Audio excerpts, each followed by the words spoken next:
Hello दोस्तों, कैसे हैं आप सब। आज मैं आपको दिखाऊंगी मेरे हॉल का यानी कि ड्राइंग रूम का डेकोरेशन। हर कोई ये सोचता है कि हॉल या ड्राइंग रूम का डेकोरेशन करने के लिए हमें महंगी से महंगी चीज़ें खरीदनी चाहिए और कुछ अलग चीज़ें, कुछ इस तरह की जिसमें पैसा ज़्यादा वो लोग लगाते हैं और फिर अपने हॉल को डेकोरेट करते हैं। लेकिन मेरे लिए ये सब चीज़ें ज़्यादा मान्यता नहीं रखती है पैसा खर्च करना। मैं बहुत कम पैसे में भी अपने हॉल को, अपने घर को बहुत अच्छी तरह से डेकोरेट कर सकती हूँ।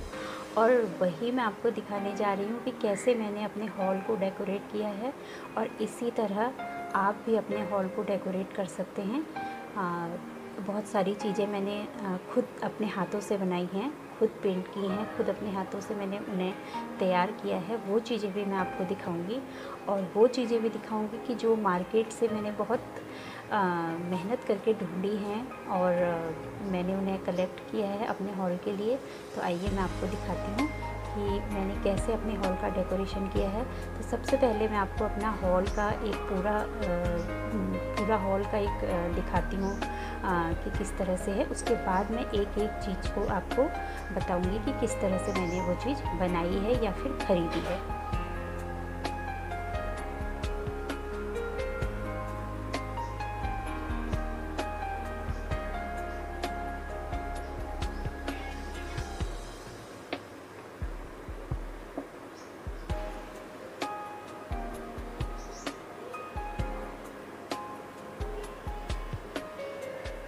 सॉरी दोस्तों, मेरा मोबाइल का जो कैमरा है उसकी क्वालिटी इतनी अच्छी नहीं है, तो वीडियो शायद साफ़ ना नज़र आए या फिर इसमें कुछ आपको कमियां दिखाई दें। लेकिन जो भी है, जैसा भी है, मैं आपको उसी के साथ अपनी जो मेरा हॉल है, मैं उसको, जो भी मेरी वीडियोज़ हैं, मैं आपके सामने उसे रखती हूँ।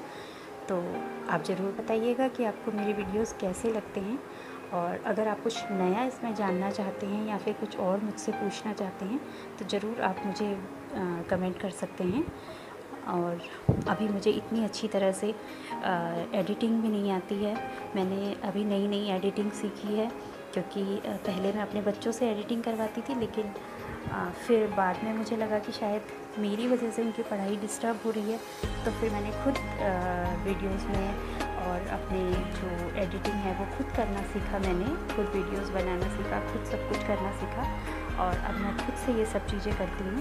तो अगर कहीं पर कुछ कमी रह जाती हो तो आप लोग प्लीज़ मुझे उस चीज़ के लिए माफ़ कीजिएगा। तो आइए सबसे पहले मैं आपको दिखाती हूँ मेरी खुद की हाथ से बनी हुई ये पेंटिंग। ये पेंटिंग कुमाऊँ में ऐपण कहा जाता है, इसे ऐपण कहा जाता है। और कोई भी त्यौहार अगर होता है हमारे पहाड़ में, कुमाऊँ में, तो किसी भी त्यौहार में या किसी शुभ काम में इसे अपनी देहरी पर चित्रण किया जाता है। इसका अपनी देहरी पर हम लोग बनाते हैं इसे अक्सर अपने दरवाजे पर गेरुआ, एक मिट्टी आती है गेरू, उसे लगाया जाता है और चावल को भिगोकर उसे पीस कर पेस्ट बनाया जाता है और उस पेस्ट को उंगलियों की सहायता से दरवाजे पर उकेरा जाता है। लेकिन अब आजकल क्योंकि हर चीज़ मॉडर्न होती जा रही है, तो आजकल इसे रेड पेंट लगा लिया जाता है और उस पर वाइट पेंट से इसे बनाया जाता है। लेकिन ये जो पेंटिंग मैंने बनाई है, ये मैंने रेड कपड़ा लिया है, लाल रंग का कपड़ा लिया है और उस पर मैंने वाइट पेंट से इसे बनाया है, इस पेंटिंग को। तो इस पेंटिंग को बनाने के लिए मुझे केवल 1 हफ़्ता लगा था और इसमें मैंने पहले कोई स्केच तैयार नहीं किया था। सिर्फ मैंने ये बिल्कुल सेंटर से, ये जो लक्ष्मी के पैर बने हैं, यहाँ से शुरुआत की थी और उसके बाद धीरे धीरे एक एक करके मैं इसे कुछ कुछ सोचती गई कि शायद इसमें ये अच्छा लगेगा, इसमें ये अच्छा लगेगा, इसमें ये अच्छा लगेगा, और धीरे धीरे वो एक एक करके पूरी पेंटिंग तैयार हो गई। तो मैंने इसके लिए पहले कोई प्रिपेयरिंग नहीं की थी, पहले मैंने माइंड में कोई स्केच तैयार नहीं किया था। मैंने सीधे वो पेंटिंग बनाना स्टार्ट कर दिया था और धीरे धीरे वो बनती चली गई। दूसरी चीज़ मैं आपको दिखाऊंगी जो मैंने खुद अपने हाथों से तैयार की है, वो है ये फ्लावर पॉट आप देख रहे हैं, जो कि सुराही की तरह से इनका शेप है। और ये पॉट बहुत ही अच्छे दिख रहे हैं। ये मैंने मिट्टी के पॉट लिए थे, अक्सर जहाँ पर मटके और गमले वगैरह मिलते हैं वहाँ पर ये पॉट मिल जाते हैं। और इस पर मैंने राउंड राउंड करके, गोल गोल करके ये ऊन लपेटा हुआ है। और बाद में मैंने इसे ये पेंट से मैंने एक्रेलिक पेंट लिया है, मैंने कोई भी पेंट आप ले सकते हैं, उससे मैंने ये यहाँ पर फ्लावर्स पेंट किए हैं। तो सेम इसी तरह का मैंने ये पॉट भी बनाया है, दोनों पॉट, ताकि ये सजाने में दोनों पॉट बहुत अच्छे लगें। इसके बाद मैं आपको दिखाती हूँ, मैंने ये बड़ा एक पॉट तैयार किया था। इसे मैंने केवल 8 दिन में तैयार किया था। थोड़ा और नज़दीक से मैं आपको इसे दिखाऊंगी। अब क्योंकि ये काफ़ी पुराना हो चुका है तो थोड़ा सा टूट भी गया है और इसका कलर भी थोड़ा सा हल्का हो गया है, लेकिन इसकी जो सुंदरता है वो आज भी बनी हुई है। इसमें ये छोटे छोटे फ्लावर पहले तैयार किए जाते हैं, फिर इन्हें सुखाया जाता है, फिर इन्हें ये पीछे की बैक साइड में जो देख रहे हैं आप, ये क्ले, ये पूरा ही क्ले से तैयार है। फिर ये क्ले पीछे लगा के उसमें फेविकॉल लगा के इन फ्लावर्स को उसमें चिपकाया जाता है, इन पत्तियों को भी उसमें चिपकाया जाता है और बाद में इसमें पेंट किया जाता है।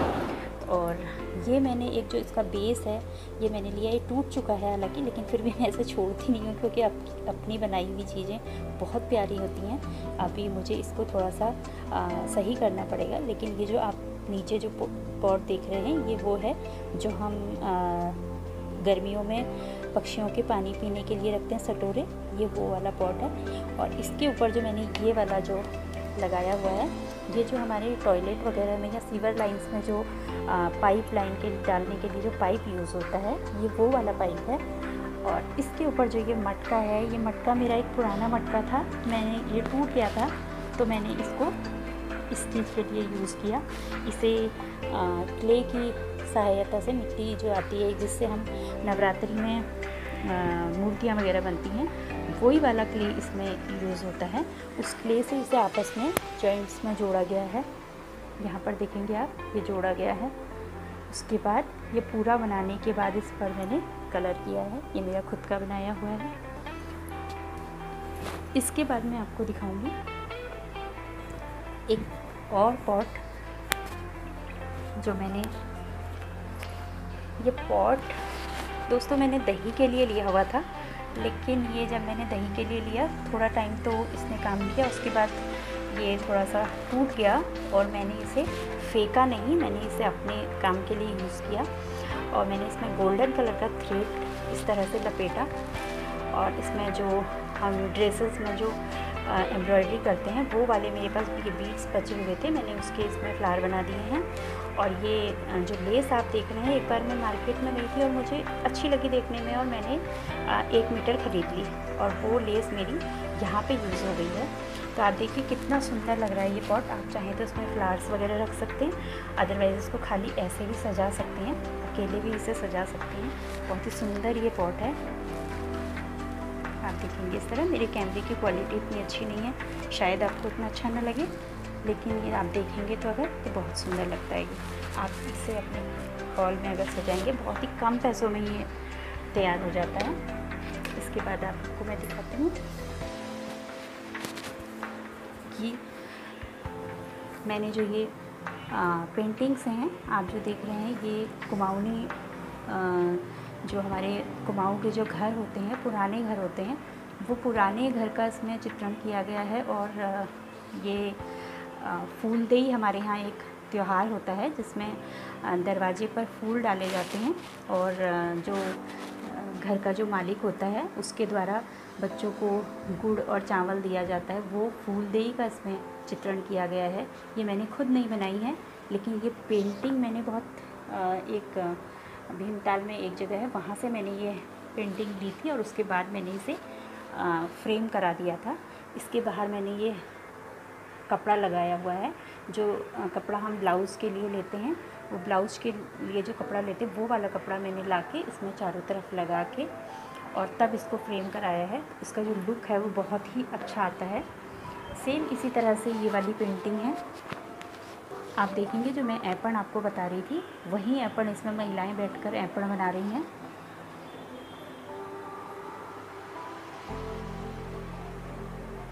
ये ऐपण होता है, कुमाऊं का बहुत ही प्रसिद्ध आर्ट है ये। अब इसके बाद मैं आपको दिखाऊंगी कि आपको मेरे सोफ़े के कवर कैसे लग रहे हैं। देखिए आप, ये सोफ़े के कवर मैं बहुत सी शॉप्स में गई, बहुत सी दुकानों में मैंने ढूंढा, लेकिन मुझे वही सोफ़े के कवर मिल रहे थे जो बहुत ही कॉमन थे और हर किसी के घर में दिख जाते थे, और मुझे वो नहीं चाहिए था। मुझे कुछ अलग सा चाहिए था। इसलिए मैं बहुत सारी शॉप्स में गई और बहुत परेशान हुई, और फाइनली मुझे मेरा पर्टिकुलर कलर था कि मुझे ग्रे में ही चाहिए और मुझे मरून कलर में ही उसमें कुशन चाहिए। तो मैं बहुत सारी शॉप्स में गई, परेशान हुई, ढूंढा लेकिन नहीं मिले। फिर फाइनली मुझे एक शॉप में ये कपड़ा मिला। ये कपड़ा वो कपड़ा है जो हम लोग सोफ़े बनाते हैं, तो सोफ़े में जो फिक्स कर दिया जाता है, जिसके अंदर हम लोग ये फाइबर वगैरह जो भी भरते हैं, वो भर के जो हम लोग स्पंज वगैरह भर के जो बनाते हैं सोफ़े को, वो जो कपड़ा होता है वही ये कपड़ा है। ये बहुत मोटा कपड़ा है, आप देख पाएंगे, बहुत ही मोटा कपड़ा है ये। और इसके एक तरफ शाइन है, हल्की सी शाइन है इसकी एक तरफ। और इस कपड़े को मैंने करीब 6 या 6.5 मीटर मैंने ख़रीद लिया था। लगभग 1350 का मुझे ये कपड़ा पड़ा था लगभग, और मैंने ये कपड़ा ले लिया और उसके ऊपर मैंने ये वेलवेट का कपड़ा लिया मैंने, और ख़ुद इनको सिला है मैंने, खुद इनको तैयार किया, क्योंकि मुझे नॉर्मली पसंद नहीं आती है, दूसरे की हुई चीज़ें बहुत कम पसंद आती हैं, इसलिए मैंने ये खुद से तैयार किए। आप देख पाएंगे इनमें भी बहुत शाइन है। रूम में रोशनी थोड़ी कम है, लाइट थोड़ी कम है, इस वजह से आपको थोड़ा सा दिखने में प्रॉब्लम होगा। ये देखिए बहुत ही सुंदर ये दिखते हैं। इसका कॉम्बिनेशन बहुत अच्छा है, बहुत अच्छा कॉम्बिनेशन है। इसके साथ साथ मैंने इसी का एक पीस काट के यहाँ पे सेंटर टेबल में एक कोना उसका काट के एक इस तरह से चौकोर पीस यहाँ पे लगा दिया, जो कि बहुत ही अच्छा लग रहा है लुक से वो बहुत अच्छा लग रहा है। कमरे में टेबल के बीच में लगा हुआ ग्रे के साथ मरून कलर बहुत ही सुंदर लुक दे रहा है। तो ये था मेरा हॉल। अब मैं आपको दिखाती हूँ कुछ ऐसी चीज़ें जो मैंने मार्केट से कलेक्ट की हैं। तो आप देखिए, ये लाफिंग बुद्धाज़ हैं, ये मेरे गणेशा हैं, ये मेरे लाफिंग बुद्धाज़ हैं। मैंने एक कहावत सुनी है कि लाफिंग बुद्धा खुद नहीं ख़रीदना चाहिए, जब उसे कोई गिफ्ट करता है तो वो ज़्यादा फलता है। तो मुझे ये गिफ्ट किया हुआ ही है, ये मुझे किसी ने गिफ्ट किए हैं, और वाकई ये मेरे लिए बहुत ही लकी हैं। बहुत इनको यहाँ रखने से या मेरे पास आने से जब किसी ने मुझे गिफ्ट किए, मेरे लिए बहुत अच्छा हुआ। तो वाकई ये कहावत ठीक ही होगी जिसने भी कही है। तो आप लोग भी अगर किसी को खुश देखना चाहते हैं या किसी के घर में बरकत देखना चाहते हैं तो उसे लाफिंग बुद्धा गिफ्ट कीजिए। और ये पेंटिंग मेरे बेटे की है, ये फ़ोटो मेरे बेटे का है।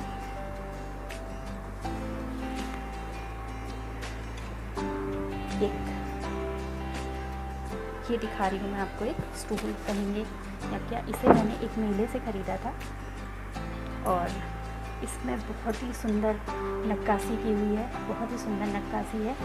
और इसमें एक ड्रॉअर भी है। इसके अंदर बल्ब नहीं लगा हुआ था, ये बल्ब लगाना मेरा आइडिया था। ये सिर्फ एक सिंपल सा स्टूल था, कॉर्नर पीस था ये, लेकिन मुझे लगा कि इसमें अगर बल्ब लगा देंगे अंदर तो वो उसकी खूबसूरती जो है वो और ज़्यादा बढ़ जाएगी। इसलिए मैंने इसमें अंदर कनेक्शन करके लाइट का और उसमें अंदर बल्ब लगा दिया। तो आप देख रहे हैं कितना खूबसूरत लगता है। और रात में अगर सारी लाइट्स ऑफ हो जाती हैं तब तो और भी ज़्यादा खूबसूरत दिखता है।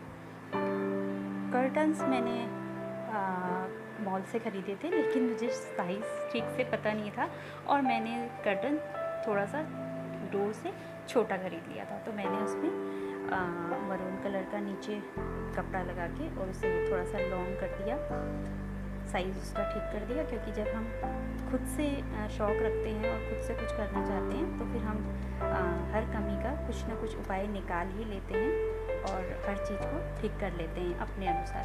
तो देखिए यह है मेरा हॉल। आपको कोई भी चीज़ अगर अपने हॉल के लिए चाहिए तो उसे तसल्ली से, इत्मीनान से ढूंढिए, सोचिए कि आपको क्या उसमें लगाना है, क्या करना है, उसके अनुसार कलर अपने चूज़ कीजिए और क्या आपके हॉल में अच्छा लगेगा उसके अनुसार। छोटा है तो छोटी चीज़ें ज़्यादा पसंद कीजिए, क्योंकि अगर आपका हॉल छोटा है और उसमें आप लेदर का बड़ा सोफ़ा लगा देंगे तो वो बिल्कुल भी अच्छा नहीं लगेगा। कमरे की जगह पूरी घेर लेगा, वो पूरा कमरा कवर कर लेगा और उससे वो और उसकी जो ब्यूटी है वो और ख़राब हो जाएगी। तो इसलिए कमरे के साइज़ के अनुसार भी अपनी चीज़ें चुनिए। अब आप देखिए इस तरह से कितना सुंदर लग रहा है। एक नेट मैंने एक फेरी वाले से ख़रीदी थी, 300 रुपीज़ की उसने मुझे दी थी। हालांकि मुझे लोगों ने बोला था कि तुम्हें उसने ठग दिया, बट कोई बात नहीं, क्योंकि मुझे मेरी पसंद की चीज़ मिल गई और ऊपर से कलर भी मेरी पसंद का मिला, तो मुझे उससे कोई फ़र्क नहीं पड़ा। अगर आपको मेरा वीडियो अच्छा लगे तो आप ज़रूर मेरी वीडियो को लाइक कीजिएगा, शेयर कीजिएगा, सब्सक्राइब कीजिएगा और अगर आपको अच्छा लगे तो कमेंट ज़रूर कीजिएगा। और अगर आप ऐसे ही कुछ दूसरे रूम्स की भी डेकोरेशन के बारे में, अगर दूसरे रूम्स के डेकोरेशन के बारे में भी कुछ जानना चाहते हैं या कुछ आइडिया लेना चाहते हैं तो मुझे कमेंट कीजिएगा। मैं आपको अपने दूसरे रूम्स के डेकोरेशन को भी दिखाऊंगी और आपसे अपना अनुभव शेयर करूँगी।